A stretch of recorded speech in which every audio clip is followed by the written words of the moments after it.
Boa tarde, Bruno Barros. Boa tarde, Cátia Navarro. Que boa tarde legal, assim, animado. Para começar a semana, né, gente? A gente tem que começar a semana animados também, né? Muito boa tarde para você que está em casa.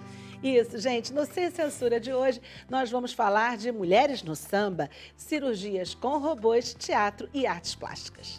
Bom, elas chegaram para ficar no universo masculino, que é o samba. Estamos falando do grupo Moça Prosa e do movimento das mulheres sambistas. Para falar sobre esse tema, vamos conversar com a Patrícia Rodrigues, que é uma das idealizadoras do movimento. Isso, Cristina Fagundes é atriz e dramaturga. Ela fala conosco da peça que está em cartaz, Eu Mãe, sobre questões ligadas à maternidade. Expoente do surrealismo, Man Ray ganha exposição inédita no Centro Cultural Banco do Brasil, em São Paulo. O responsável pela mostra é Roberto Padilha, que está aqui no estúdio com a gente e vai dar todos os detalhes dessa exposição. Marco Aurélio Pinho de Oliveira é ginecologista, chefe do ambulatório de endometriose do Hospital Universitário Pedro Ernesto da UERJ. Ele é um dos primeiros brasileiros a receber o certificado para usar o aparelho para cirurgia ginecológica com robô.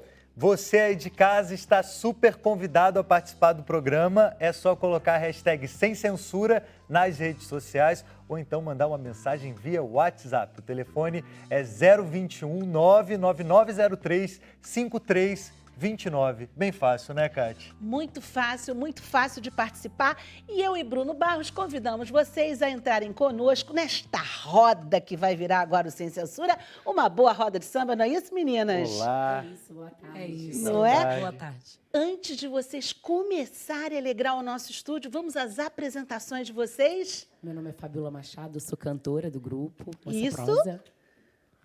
Meu nome é Tainá Brito, eu sou percussionista do grupo. Muito bem. Você. Meu nome é Jaque Rocha, sou cantora. Cláudia Coutinho Cavaco. Isso, então tá formado? Não é isso? Vamos mostrar um pouquinho dessa roda pro pessoal? Vamos lá. Com o que vocês vão abrir? Vamos cantar uma música autoral do grupo Moça Prosa, composta por Jaque Rocha, Cláudia Coutinho e Luana Rodrigues. Somos todas Maria. Ô, sorte! Ah.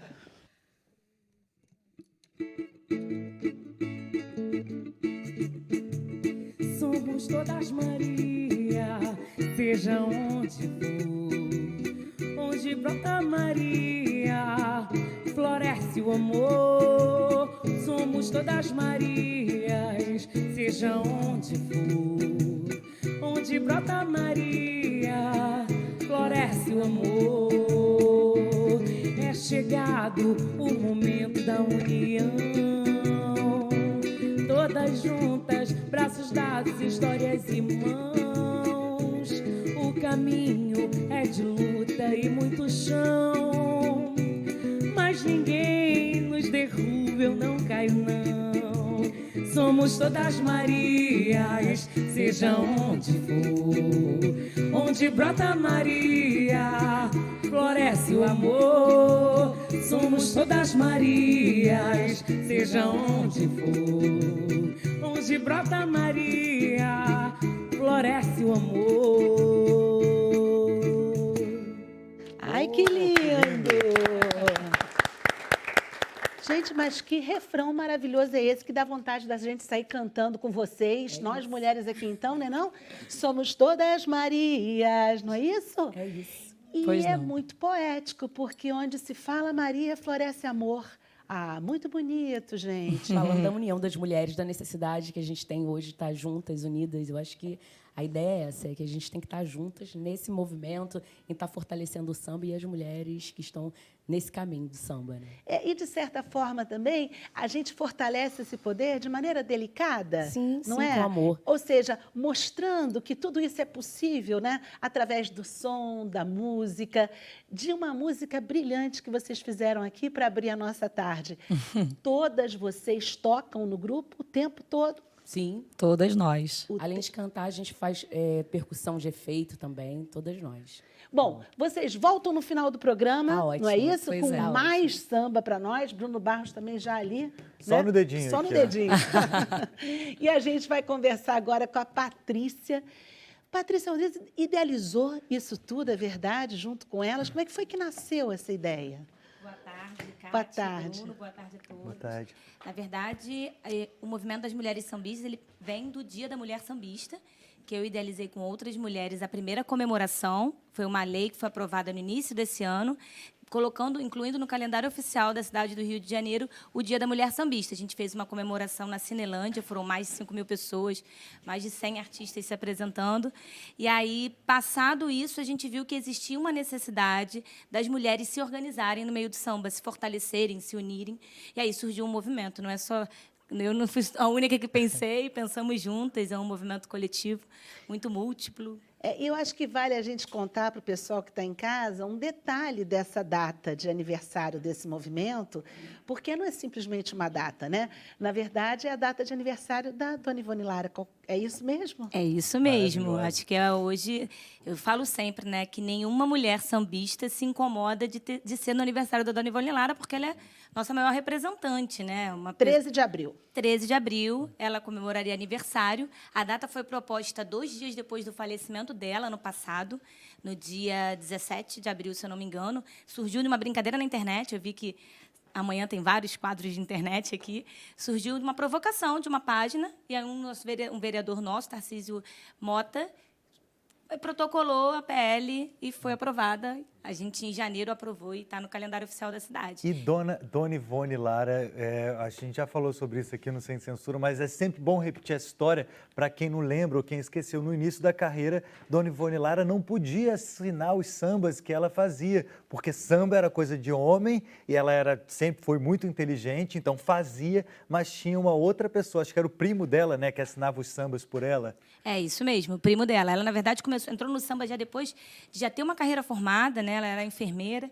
E aí, quando entrou no samba, ainda tinha toda essa resistência, que hoje é um pouco melhor, mas a gente ainda tem muitas barreiras para transpor, né? O samba ainda é um lugar muito masculinizado. As mulheres dentro do samba sofrem muitas questões, né, de preconceito mesmo. Eu sempre falo, a mulher precisa ser 3 vezes mais competente para segurar um instrumento, porque o preconceito é real, né? Até do apoio mesmo de homens sambistas a espaços que são de grupos exclusivamente femininos, uma coisa que a gente ainda está engatinhando. E aí, por isso, a necessidade de se criar um movimento para fortalecer, para apoiar, para capacitar. A gente está trabalhando com capacitações.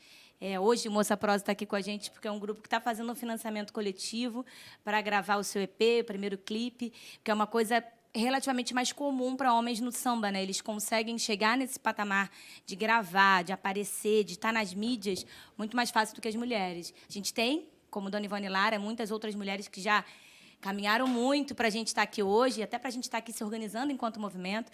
Bete Carvalho, Leci Brandão, Vivas também, Alcione, mas ainda é um caminho a ser trilhado e eu acho que todo mundo junto fica mais fácil.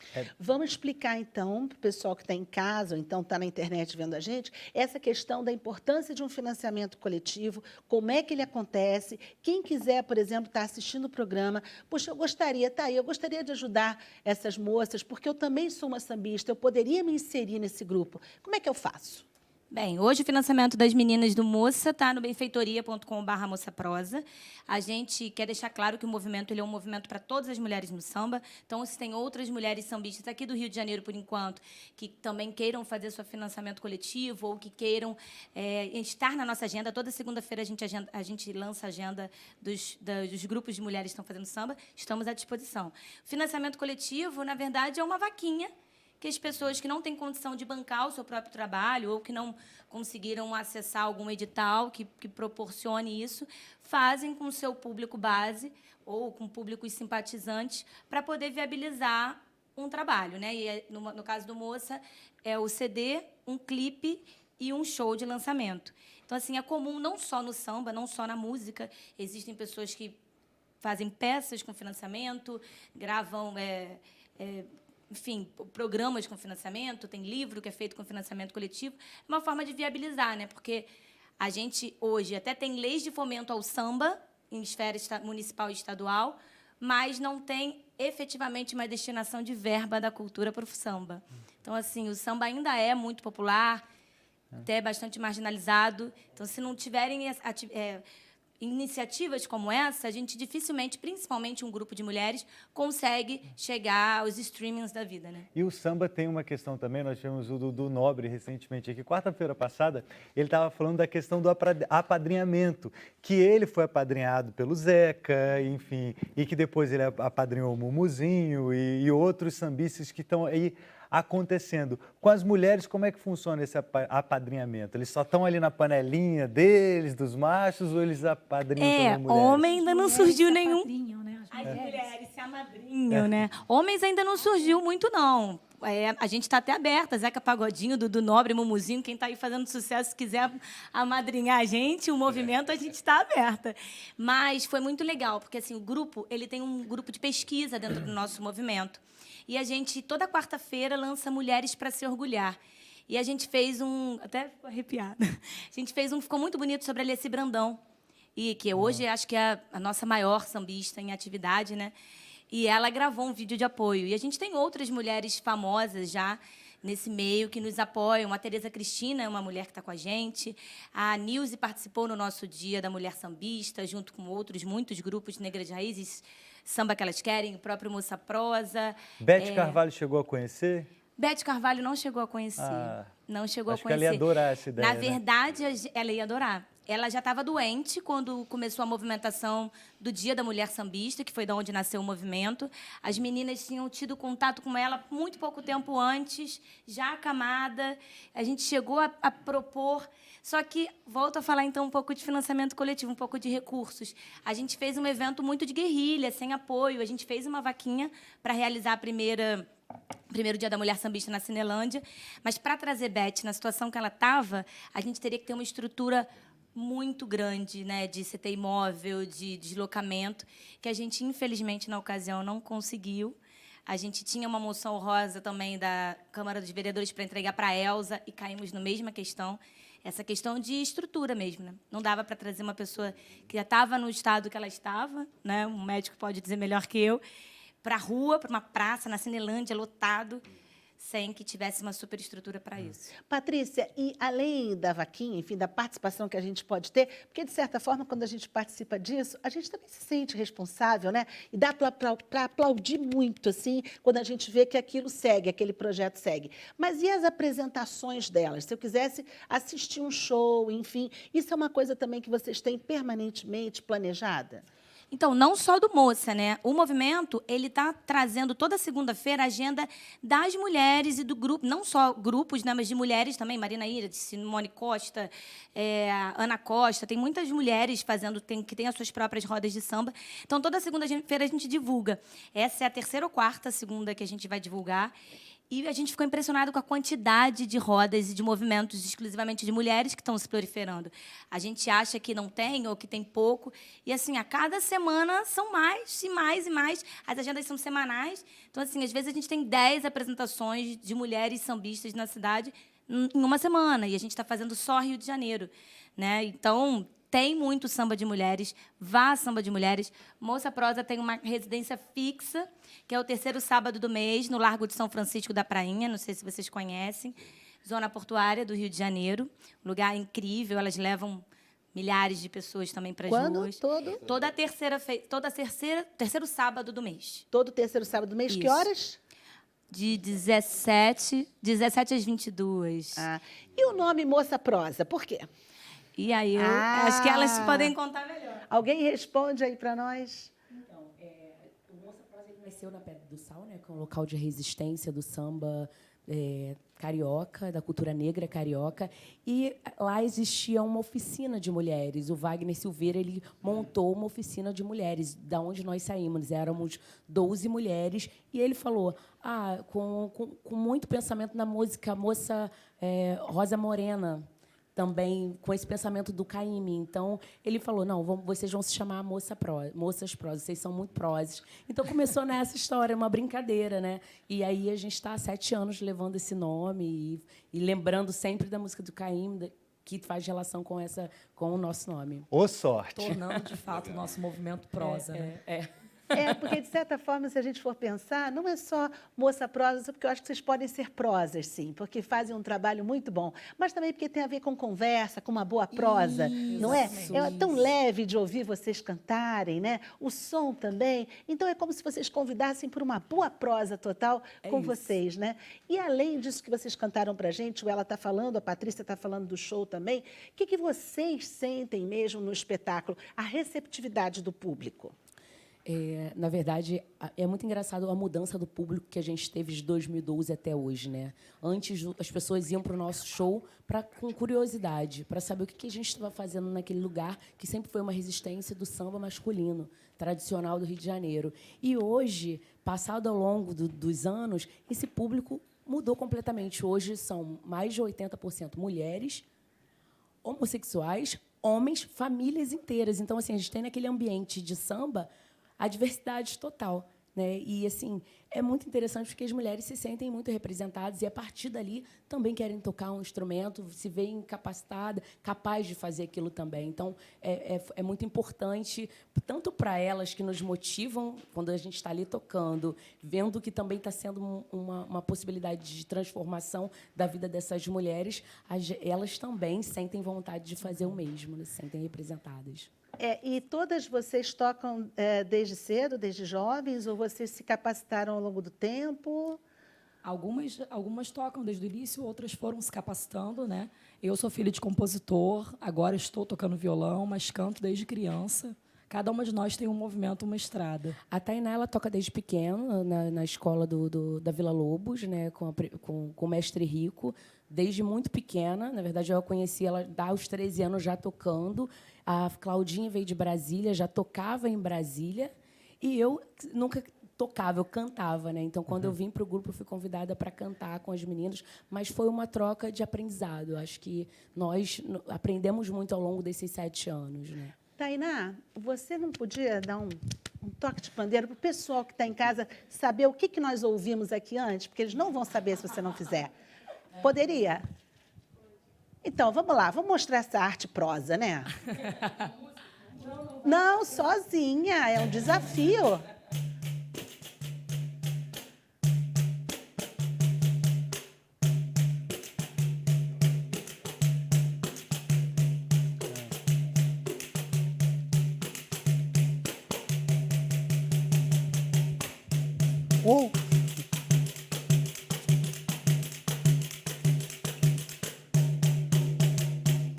Aê! Tainá Brito. Muito bom.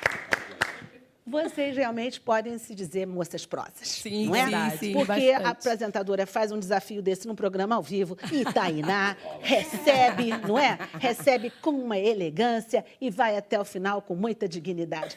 Gente, é um prazer a gente ouvir, não só ouvir, mas exatamente isso, ver a forma como vocês vão fazendo esse trabalho devagarinho, né, pessoal? Mas vão conquistando esse espaço.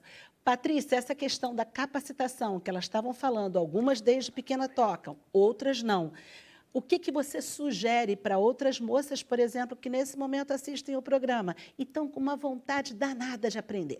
Então, vou fazer 2 jabás, né? Pegando a capacitação e pegando o Mestre Rico, a gente vai lançar em outubro o bloco de carnaval do Movimento das Mulheres Sambistas. Vai ser um bloco que vai tocar com instrumentos de carnaval, né, de bloco mesmo, sambas de mulheres. E a gente, em primeira mão, a gente nem divulgou ainda nas nossas redes. A gente começa em outubro. Vai ter turma sexta-feira, à noite, no centro da cidade, na Escola Vila Lobos, e sábado, de 1 às 13 horas, também na Vila Lobos, com a Laísa Viana e o Mestre Rico. Vai ser o bloco da Yayá. Então, nas redes sociais a gente vai divulgar, mas já fiquem ligados. Quem quiser aprender um instrumento, as meninas são crias do Mestre Rico, tocam pra caramba. Então, assim, dá para aprender. E é isso, a representatividade importa, né? Ver outras mulheres tocando faz com que a gente saiba que a gente pode tocar também. Patrícia Rodrigues, obrigada pela sua participação. A gente volta a falar com você, com Obrigada vocês a vocês. também, meninas. No final vocês voltam, né? Sim, Qual é o voltamos. refrão de Somos Todas Marias? Somos todas Marias, seja onde for, onde brota Maria, floresce o amor. Gente, com essa, eu vou para o intervalo. Somos todas Marias, não somos?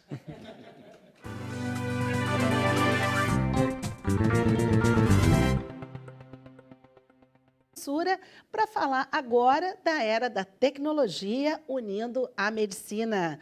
Boa tarde, doutor Marco Aurélio. Boa tarde, Cátia, Bruno e todos presentes. Prazer estar aqui. E, assim, na verdade, até o programa está bem interessante, porque eu estou vendo que tem muita coisa sobre arte e a gente falando de tecnologia, e elas convivem muito bem, né? Tem artes que usam tecnologia e ficam muito legal. E quando a gente fala de tecnologia, da parte da robótica, as pessoas acham, por exemplo, que quem opera é o robô. Você aperta um botão e fala assim, eu quero ser médico também. Você vai lá, aperta o botão e o robô opera. E, na verdade, tem muita arte por trás disso, porque a cirurgia ela envolve claro, conhecimento, mas muita arte também. Então, acho que é bem legal essa discussão hoje aqui. Eu, quando apresentei no início, não é, nós falávamos, eu e o Bruno, sobre a questão do uso dos robôs, principalmente no caso da endometriose. Então, eu queria que o senhor explicasse agora como é que funciona. A gente está mostrando ali como é que isso acontece exatamente. Isso é o quê? Uma uva? A gente vê a precisão do robô é uma coisa impressionante. O controle que você tem de movimento é 1/100º do milímetro.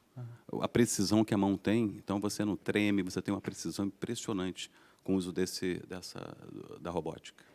Você nem sequer treme, porque a sensação que dá é que você vai fazer uma coisa tão assim precisa que você pode... Não acontece isso em nenhum momento. Não.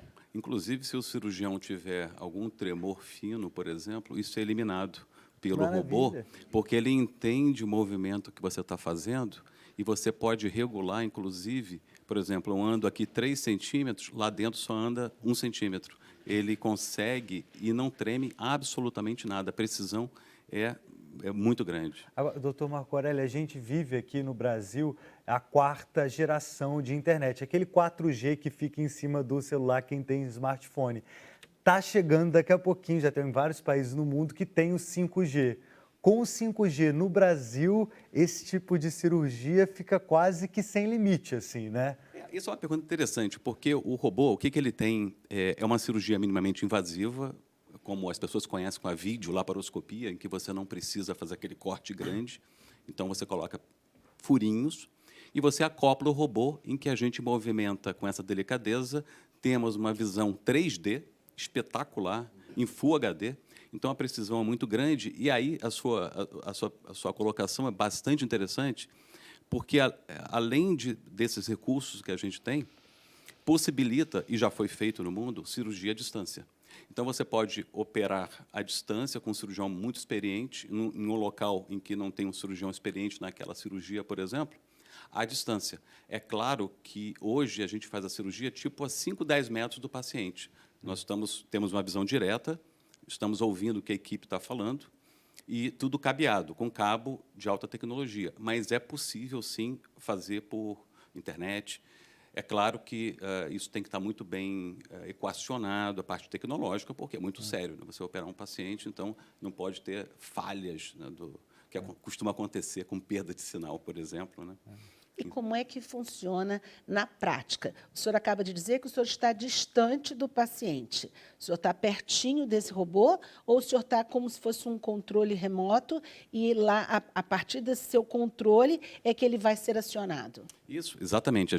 Eu estou sentado num console, é uma máquina que está com cabo até o braço do robô, que está acoplado ao paciente, tem um assistente que fica ali, em que troca as pinças e faz alguns movimentos que ajudam o cirurgião.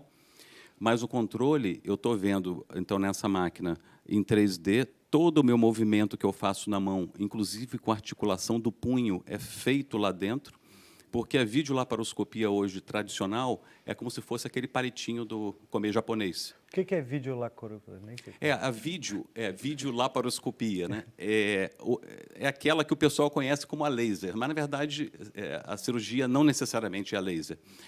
A gente faz cirurgia por furinhos e consegue fazer todo tipo de cirurgia que você faz de barriga aberta, com todas as vantagens de uma cirurgia minimamente invasiva, menos infecção, menos dor. Então, a precisão é muito grande. Só que na laparoscopia, o cirurgião pega na pinça, nesses furinhos, e é uma pinça reta, igual palitinho de comer comida japonesa. É reto. Já o robô, não. O robô, ele entra e lá na ponta do robô, você tem todo o movimento do punho e você dá um nó como se fosse a sua mão. Porque esse controle é feito com muita precisão aqui nesse console e eu estou vendo, através de uma câmera que passa no umbigo, essa visão 3D do interior da barriga. Então, a gente tem uma visão muito grande, um controle muito grande, e isso, você chegou a comentar, mas é aplicado em que situações? Na minha área, que é a ginecológica, a principal indicação acaba sendo a endometriose, que é uma doença bem complexa, em que você tem os órgãos, eles são todos grudados uns nos outros pela doença, e você tem que soltar essa lesão com muita delicadeza. E essa visão tridimensional e essa precisão, por exemplo, a gente pode poupar ou dificultar lesão no nervo. E esses nervos, por exemplo, o robô, qual é a principal indicação no mundo hoje? Cirurgia de próstata, câncer de próstata, em que é feita com robô e você consegue preservar nervo, e isso pode dar menos, por exemplo, problemas de ereção no homem pós-cirurgia, que preocupa bastante. E na mulher também os nervos têm função. Então, quando você faz cirurgia robótica, você tem uma precisão muito grande e você acaba poupando estruturas muito importantes. Então, é uma evolução fantástica, e o que o Bruno colocou em relação à cirurgia à distância já está para sair em breve, mais um ano talvez, já não vai ser mais a cirurgia robótica. Agora vai ser um outro nome, que a gente chama de cirurgia digital, que é a plataforma robótica, mas integrada com a internet como um todo. Ou seja, Internet das coisas. Eu posso usar filtros em que eu vejo a anatomia do paciente por transparência. Eu consigo saber onde está um vaso. Eu posso perguntar, nessa situação que eu estou vendo, qual é a melhor opção? Ele pode falar, olha, a sociedade americana fala que você deve fazer isso, a outra faz isso. Então, você vai interagir, vai ter alguém do seu lado te ajudando, não só com essa precisão e essa questão toda, como a integração digital. Então, você falou do 5G, então a gente está agora entrando nessa era da cirurgia digital. Então, é bem bacana isso, né? Não, e é interessante Parece você filme, falar né? isso tudo, mas foi muito bom também quando você abriu a entrevista dizendo que, apesar da gente ter o robô, a gente precisa do médico, a gente precisa do ser humano na condução. E aí eu pergunto sobre todo o trabalho de aprender com este equipamento. Onde você foi, onde esteve, quanto custa, é mais barato? Essa é uma excelente pergunta. O robô, eu acho que ele entrou no outro patamar em termos de treinamento, porque a gente sempre acha, na verdade, o treinamento médico ele é muito importante. E o robô, como ele é todo digital, ele parece simulador de aviação. Então, houve um avanço muito grande no simulador. Então, permite que o cirurgião entre nesse console e tenha toda a cirurgia muito parecido com o simulador de voo. Então, você consegue treinar efetivamente melhor do que uma cirurgia aberta, por exemplo, convencional, porque eu estou treinando em software.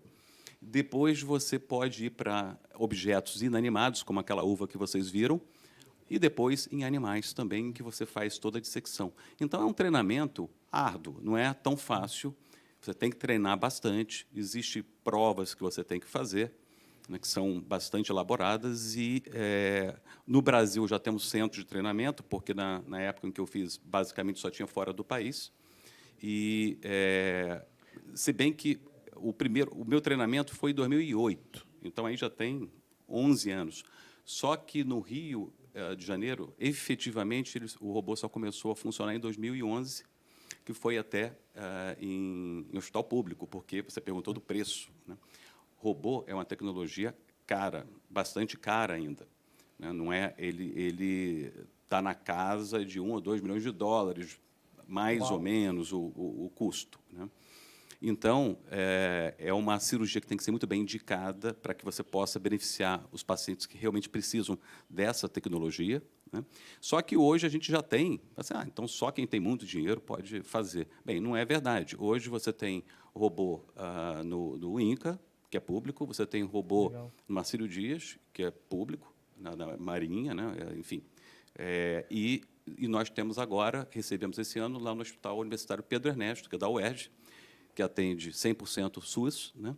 Então, Fora do Rio também deve ter hospitais públicos com robô. Tem também. É claro que hoje a gente tem ainda mais hospitais privados, mas temos, quer dizer, existe, e aqui no Rio nós temos o Pedro Ernesto, que tem robô, mas são casos selecionados, porque, felizmente, a gente tem aquela videolaparoscopia, que é um pouco mais em conta, e a gente pode utilizar, então, em determinados casos, esse tipo de cirurgia também. No caso da endometriose, especificamente, quais os casos que são selecionados? Por exemplo, não é todo mundo que vai chegar e dizer eu queria muito fazer com robô, que eu acho que essa vai ser a minha solução. Quando é que vocês dizem, não, calma aí, para o seu caso, a gente não pode? Na verdade, você tem a laparoscopia e o robô são muito próximas, sendo que o robô tem esse algo a mais, essa precisão maior. Então, a gente acaba selecionando casos mais complexos, com envolvimento de nervo, envolvimento de intestino, de bexiga, que, infelizmente, essa doença acaba atingindo outros órgãos não ginecológicos. Então, a gente seleciona dessa forma para que e a gente reserva, por exemplo, a laparoscopia para quem não tem essas formas tão mais avançadas da doença. E, como eu falei no início, né, o robô não opera por nós. É igual o mágico, né? A mágica está no mágico, não na varinha que ele carrega. Então, é muito importante, a tecnologia é importante, o robô ajuda bastante, mas quem está operando, como eu falei, aí vem a arte. Quem está fazendo a cirurgia, quem tem um treinamento adequado, consegue utilizar muito bem esse instrumento que está na sua mão. Porque, senão, não adianta nada. Você ter um instrumento e não ter alguém por trás que faça. A mulher que faz a cirurgia de endometriose depois, sobretudo com robô, assim, que é essa maravilha, eu estou super impressionado ouvindo o senhor falar. A chance de ter filhos é grande, é alta, depois que faz a cirurgia? Na verdade, quando eu vou falar do robô e da laparoscopia, que são os melhores do que barriga aberta. Quando você abre a barriga, as chances de engravidar, né, vamos falar hoje, não tem uma peça, né, sobre essa questão, não é isso? Então, é interessante, a chance diminui quando você opera de barriga aberta. Quando você faz vídeo e robótica, são cirurgias minimamente invasivas, você tem uma chance talvez de 50%, 60% de gravidez em pacientes que não engravidavam antes, e aquelas que não engravidam com cirurgia, né, têm um recurso da reprodução assistida, fertilização in vitro, por exemplo, que podem também conseguir engravidar. Doutor Marco Aurélio, a gente com certeza vai ter perguntas para o senhor na internet, e já que o senhor estava falando de gravidez, eu vou passar para cá, porque a gente tem a Cristina Fagundes do teatro, fazendo uma peça que fala exatamente desse tema, e melhor ainda, e por uma grande coincidência, ainda trabalha com tecnologia também para fazer essa peça. Boa tarde, Cristina. Boa tarde, um prazer estar aqui. Então, estou aí fazendo Eu Mãe. É uma peça sobre maternidade, mas, sobretudo, sobre o amor. Eu falo no início da peça que a minha peça é um ato de amor. Eu acho que a gente está precisando de amor. Estamos num período de ódio de todos os lados, e eu optei por falar pelo maior amor que dizem, né, que existe, que é o amor de mãe. Pelos filhos, mas também eu falo muito sobre o amor pela família. Porque uma das coisas que eu me dei conta ao me tornar mãe é que eu disse, nossa, tem família para baixo também. Porque eu pensava na minha família para cima, né? Tinha minha mãe, tinha eu, tinha minha avó, agora tem minhas filhas. E isso me deu entendimento do amor como um ciclo que a gente vive. E a responsabilidade aumenta também quando você olha para baixo, né? Sim, é diferente. E o seu entendimento da sua mãe. Então, Renato Russo estava certíssimo com aquela música Pais e Filhos. Nossa, gente, eu achava que minha mãe tinha as respostas para todos os enigmas da vida. E, no entanto, a minha mãe é apenas uma menina. Hoje eu me dou conta disso. Ela é cheia de dúvidas. Porque eu sou cheia de dúvidas e agora eu sou mãe. Eu sou mãe de uma menina de 3 anos e de uma de 5. Aí eu disse, nossa, são tantas questões que surgem com a maternidade, assim. E tem uma coisa que eu estava pensando nas meninas do samba, na sororidade, sabe? Nós temos que acolher as mães. É um dos períodos mais intensos na vida de qualquer ser humano, é uma loucura. Estenda-se aos pais também, tá? Sim. É uma loucura, assim. E a gente fala muito pouco sobre esse rojão. A gente fala de forma genérica, mas os primeiros dias de mamãe é uma caverna. Você acha que só vai viver para alimentar seu filho e nunca mais vai sair de casa. Foi a única vez que eu fiquei 2 semanas sem sair de casa. Eu olhava pela janela assim, e dizia, meu Deus, o mundo está lá fora. Será que eu volto ainda? sabe? E, no entanto, Nas 2 vezes foi do mesmo jeito ou na segunda vez você já estava com um pouco mais de experiência, acha que foi mais tranquilo? Olha, a grande mudança é quando você vira mãe. A segunda vez, sua vida já deu um giro de 360, então sua vida já mudou. Mudou, e eu falo que ser mãe não é molhar o pezinho na água, é mergulhar de cabeça. É se encharcar, é se lambuzar, é cuspir água, é afundar na piscina. É perder para sempre quem você era e você ter que se reinventar. É interessante você falar isso, porque na peça a Cristina ela utiliza um formato diferente, não é? Eu falei da tecnologia porque ela fala com ela mesma, ela grava o que ela está falando, não é isso? Para as filhas, como se ela estivesse deixando aquele relato para as filhas, não é? E é muito interessante o que você está falando, porque quem tem filhos em casa nessa altura está pensando, realmente, primeiro filho a gente fervia a chupeta o tempo todo, a segunda quando aparecia cai no chão, toma, vai, senta lá que eu depois... É um negócio muito esquisito de contar, fora as preocupações, não é? Que no primeiro filho é de um jeito e no segundo você parece que já vai indo, o terceiro então, e assim a gente vai levando. Realmente não há manual, né, Cristina? Não há uma receita, agora há amor. Sim, nossa Senhora. E aí é que eu digo a você, o formato da sua peça é esse, que é uma coisa muito contemporânea, mas a essência da maternidade, gente, ela varre gerações. Por que você quis gravar? Então, eu acho que eu fui um pouco mãe, porque toda mãe quer continuar com os filhos até quando for possível e impossível, né? Aí eu disse, poxa, eu quero muito ter registrado para as minhas filhas, que hoje têm 3 e 5 anos, como eu estou hoje, no auge da saúde, da vitalidade, como eu sou hoje, no auge da minha vida.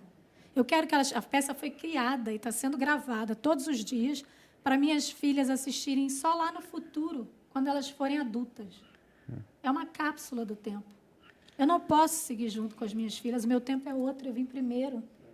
Então, eu quero que elas possam, algum dia, ter a mesma idade que eu. Eu peço para elas assistirem, eu falo com uma câmera na peça. Eu falo, minhas filhas, eu quero que vocês assistam a essa gravação quando vocês tiverem 43 anos de idade, cada uma que nem eu, para que a gente possa, por pelo menos uma vez no tempo, no encontro único no tempo, ter a mesma idade. Então, assim, eu falo, eu penso como eu vou estar conversando com elas no futuro, na verdade. Isso é muito louco e muito legal também, interessante, porque eu penso assim, eu estou com 28 anos, idade que minha mãe tinha quando eu nasci.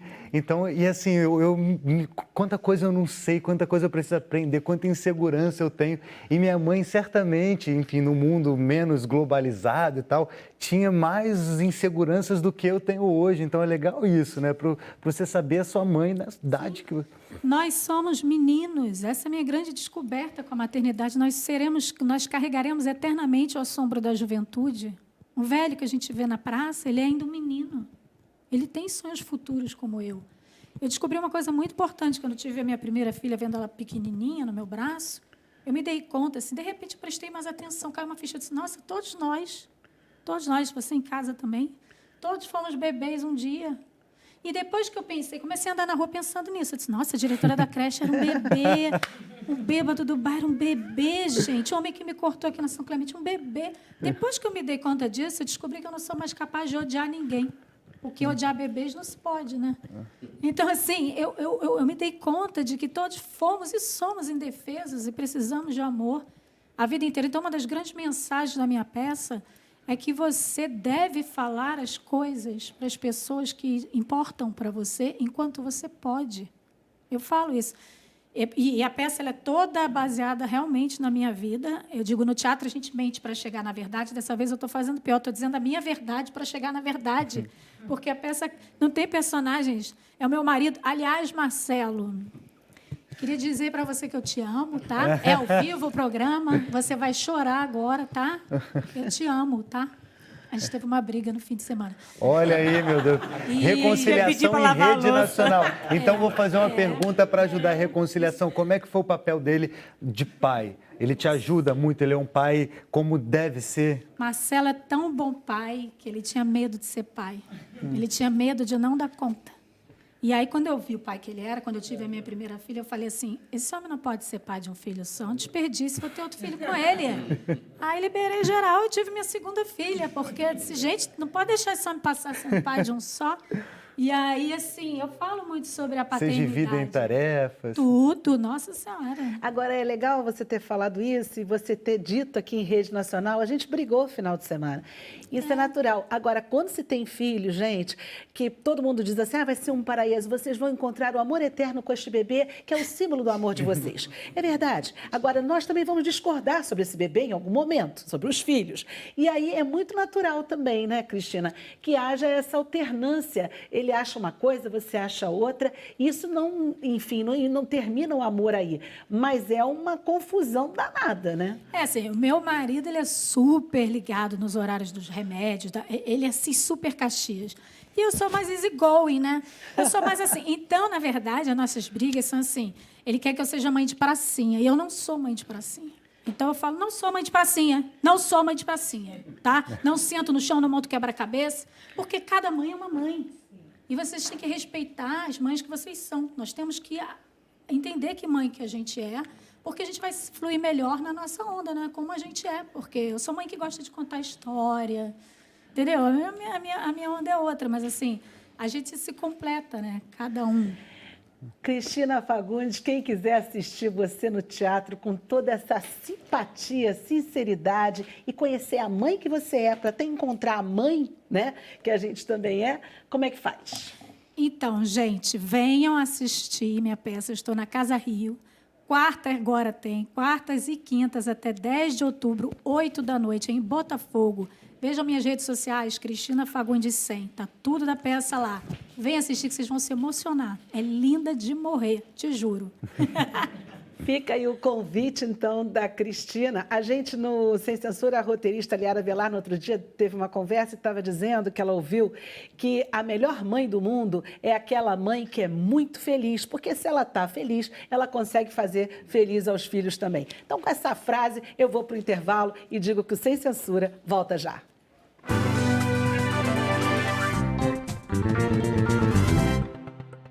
Estamos de volta com o Sem Censura e vamos agora saber o que vocês estão comentando do programa com o Bruno Barros. Isso mesmo, Cátia Navarro. É aquela hora que a gente gosta demais de saber as mensagens, as perguntas, verdade, crítica, elogio. A gente gosta demais. Vamos ver. Primeira mensagem do Elmo Lage, aqui no Rio de Janeiro, capital. Boa tarde a todos. A cada dia, mais mulheres no samba e a maioria cantando muito bem. Que venham mais ainda. Abraços. Ô sorte. Valeu, Elmo, pela mensagem.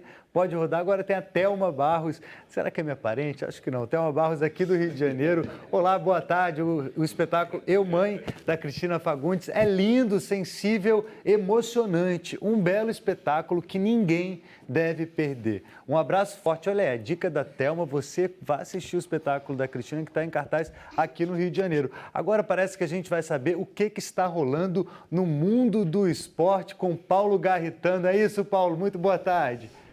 Boa tarde, Bruno. Boa tarde, Cátia, a todos que acompanham e participam do programa Sem Censura. E hoje, às 9 da noite, no programa Estádio, vamos falar do Mundial Interclubes, Bruno. A FIFA anunciou hoje as datas, horários e os times que vão enfrentar o campeão da Libertadores. E aí nós temos duas equipes brasileiras, né? Pode ser o Flamengo, pode ser o Grêmio e também duas equipes da Argentina, o River Plate e o Boca.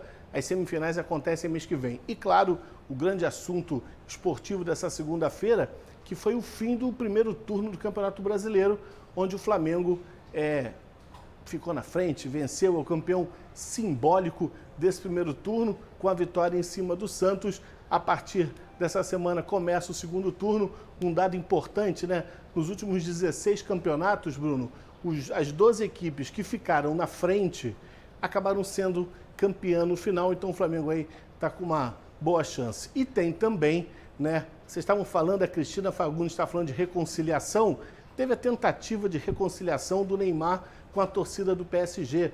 Depois de 4 meses, o Neymar voltou a jogar, foi vaiado pela torcida, mas no finalzinho do jogo fez um golaço de bicicleta e aí com um gol desse não tem torcida que vai aplaudir, então parece que eles estão se reconciliando.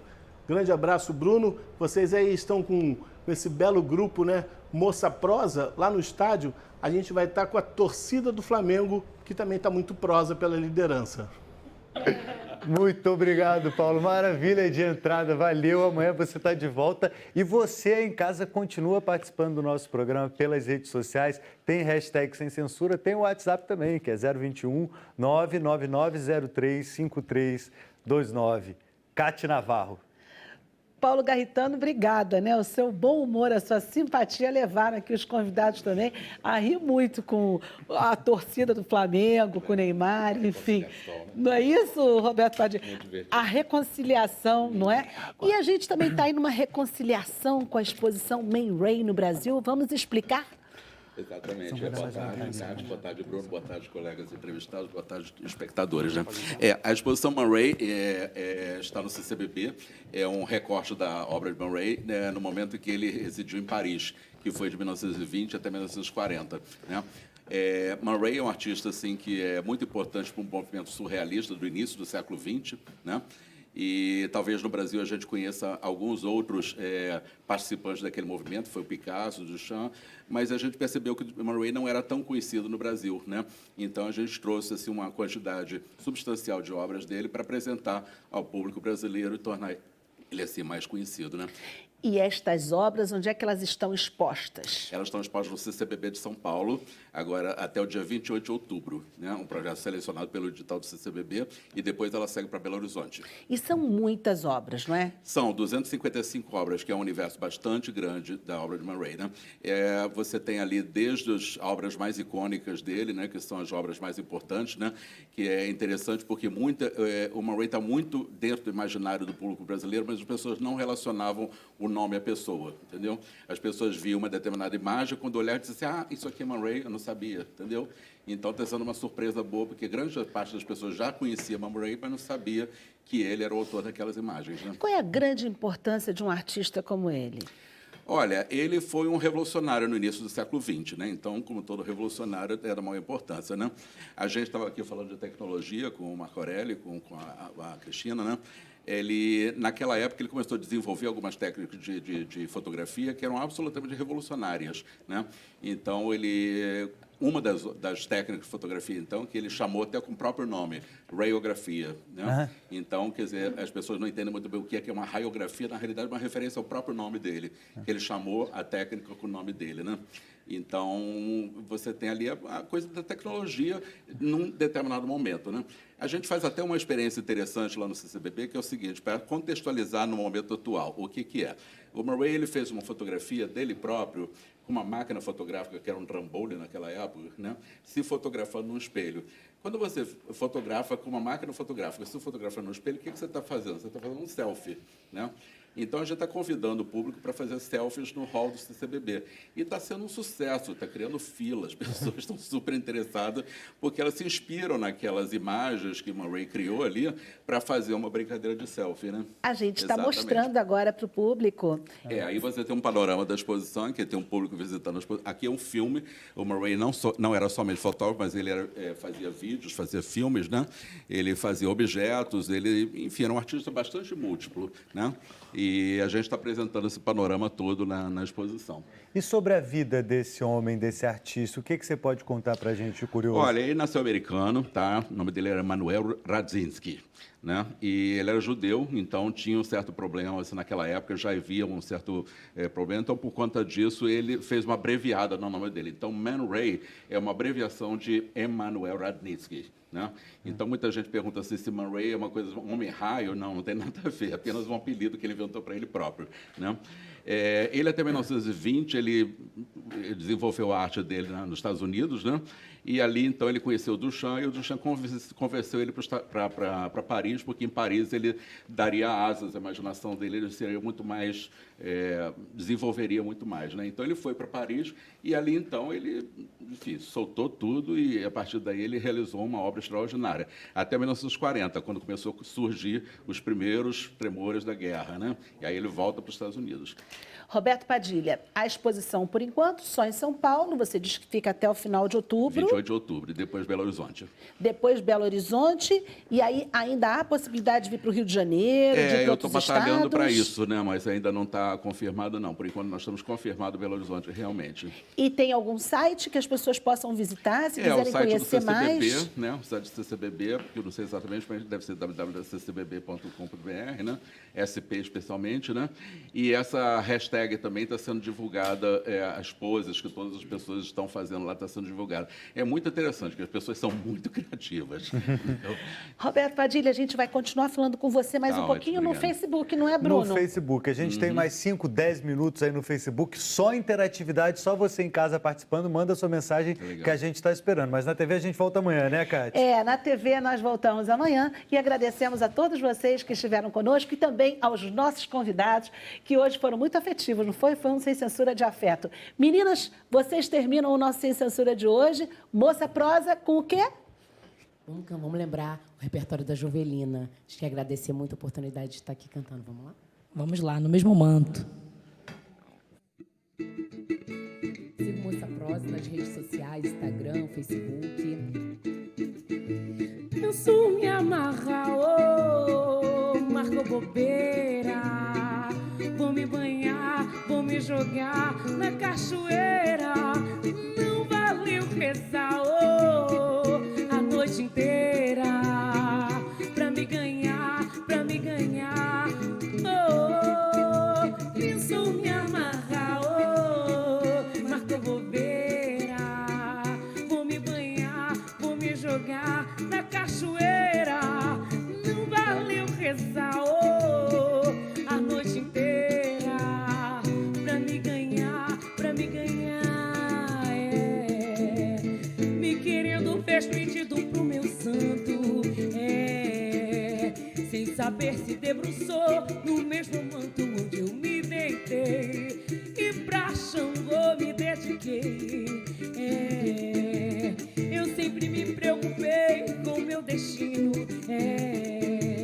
trago num sorriso aberto desatino que vem da paixão pra iludir meu coração.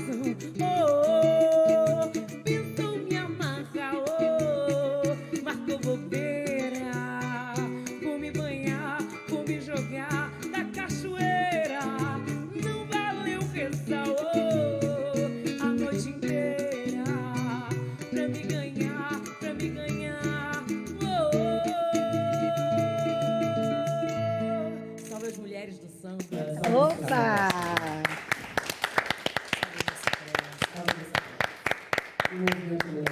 Ô, sorte! Olha, o Bruno está aqui só na sorte e o diretor da gente está dizendo que vocês estão direito a tocar mais uma. Olha que maravilha! A gente agora está no Facebook, então fica bom para o pessoal que está em casa e também para vocês. Vamos lá? A gente só quer agradecer. Salve, Moça Prosa. Obrigada pelo programa. Salve o movimento das mulheres sambistas, que a gente possa estar juntas. Vamos lá? Cantar essa, então.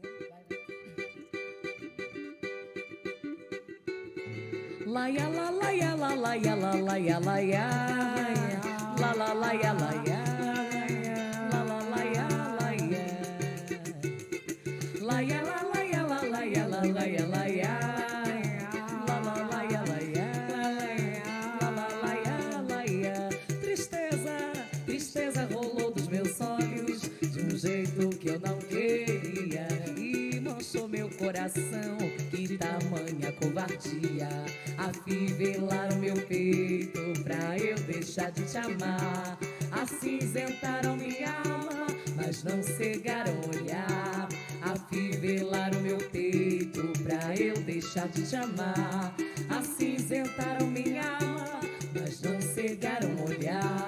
Saudade, amor, que saudade, e revira pelo avesso, e revira meu avesso. Puseram a faca em meu peito, mas quem disse que eu te esqueço? Mas quem disse que eu mereço? Saudade, amor, que saudade, que me vira pelo avesso, que revira meu avesso.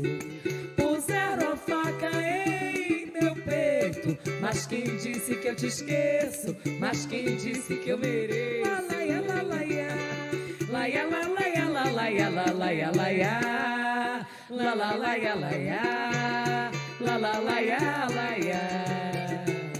Laia, la, laia, la, laia, la, laia, laia. La, la, laia, laia.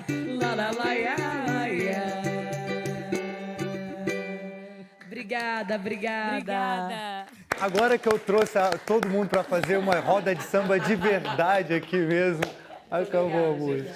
O Bruno se animou, levou a roda de samba, o público todo para a roda de samba. A Tava Cristina tão bom. já estava aqui, entendeu? Né, Cristina? Tava adorando. Mas quem gostou pode ir. Eu vou fazer um jabá das meninas. 27 agora no Teatro Rival. Dia Isso, 27 estaremos dia no 27 Teatro no Rival. Teatro Rival. É isso, gente? Isso. Muito comemorando bem. 7 anos.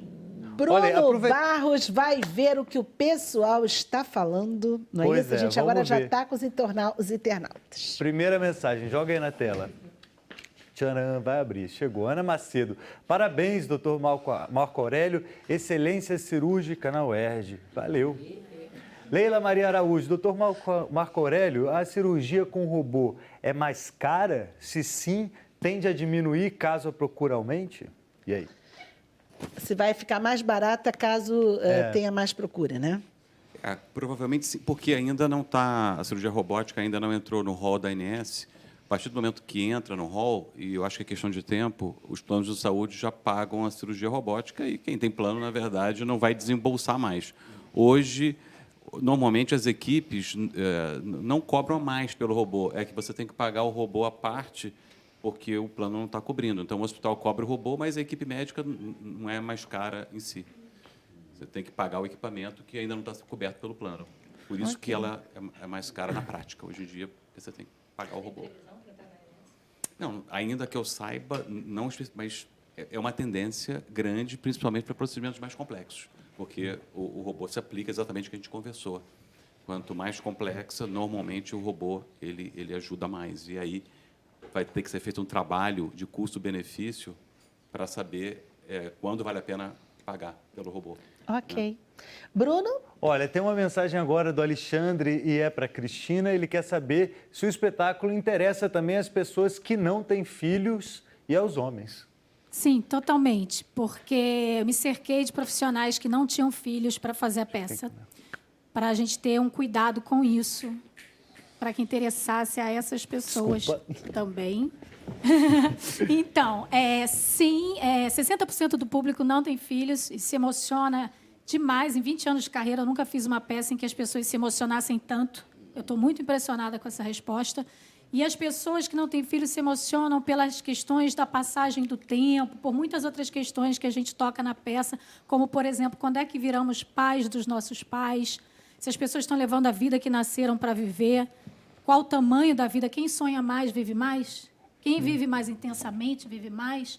Então, eu tive muito cuidado em pegar questões que não dissessem respeito só à maternidade, porque eu queria realmente falar de coisas que a maternidade me despertou, mas outras questões tão profundas quanto essa. Eu queria saber, a questão da maternidade, assim, você ouve bastante as angústias das mulheres. Hoje, como é que está essa questão no consultório? A maternidade é fundamental, né? Até a gente pega algumas mulheres que falam, não, eu nunca quis ser mãe, ou tem, mas é exceção, né? Ou até dizem isso e lá na frente mudam de ideia. A gente vê isso quando a gente acompanha algumas mulheres, né? Você pensa uma coisa e depois muda por uma série de outras questões.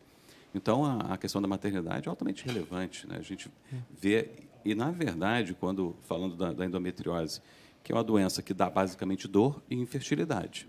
Então, é uma das principais causas de infertilidade feminina. E a gente vê, às vezes, no consultório, mulheres que... Eu tenho uma paciente que praticamente já está perdendo um rim, porque a doença é grave. Ela falou, não importa, eu quero engravidar. Se eu vou perder um rim ou não, tendo um outro. Então, às vezes, colocam, inclusive, questões mais relevantes, digamos assim, em termos de saúde pessoal, em relação a ter um filho, querer ter um filho. Então, é altamente relevante. Tem uma coisa que eu coloco na peça que eu acho muito importante também, para trazer liberdade também para quem não tem filho, sabe? porque se fala muito em ter filho, há toda uma ditadura de ter filho. A mulher enfrenta o relógio biológico, a ladainhas que querem ser avós, a pressão das amigas que já tiveram filho. Então, faço questão de falar na peça que, agora que eu sou mãe, eu descobri que realmente não tem nada diferente em quem é mãe e em quem não é mãe, sabe?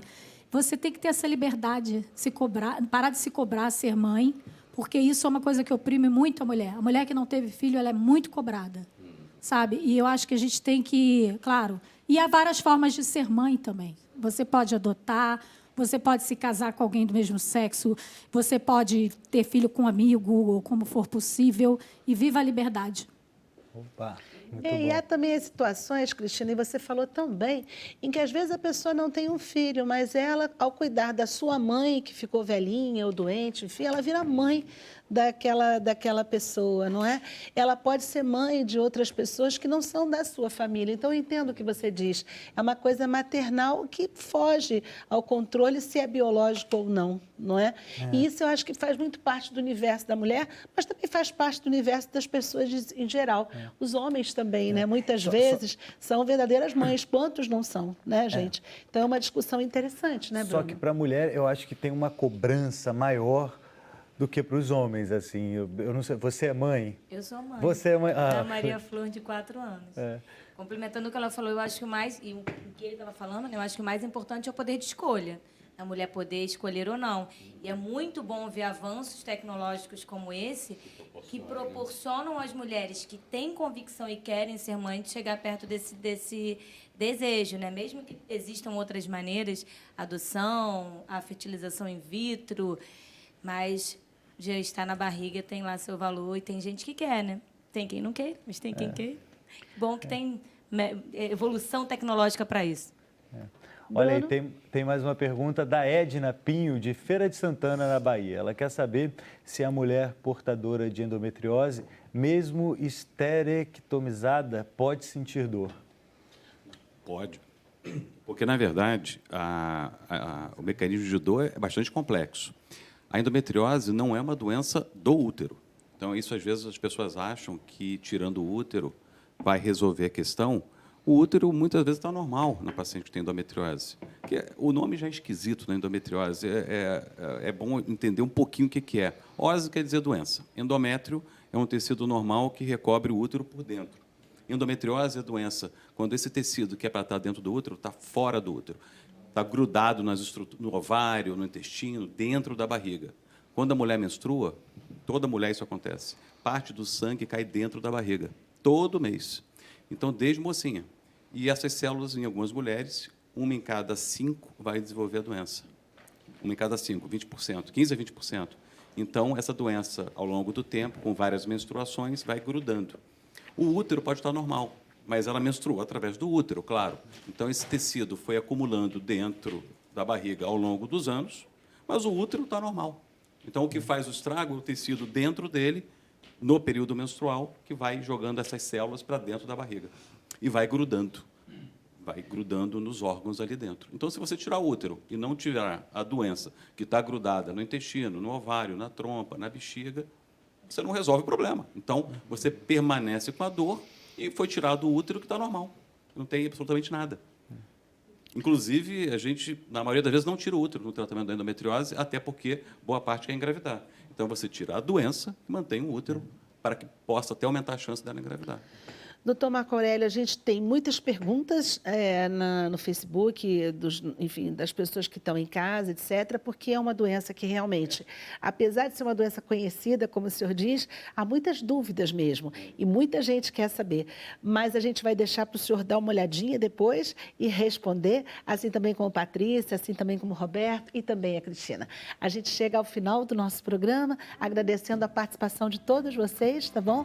Muito obrigada. Bruno Barros. Tentei fazer uma roda de samba hoje aqui de todo mundo. Estou meio frustrado, mas quem sabe na próxima roda de samba vai todo mundo sambar ali na frente do vídeo hall. Até amanhã. É verdade, gente. Eu sou testemunha que ele tentou realmente que todo mundo levantasse no final para fazer essa roda de samba. Quem sabe vocês voltam, não é isso? Sim, para a gente fazer uma outra roda de samba com vocês. Meninas, muito obrigada pela participação de vocês. Foi um prazer tê-las aqui. E a todos os nossos convidados, um programa excelente. Muito obrigada. Obrigada.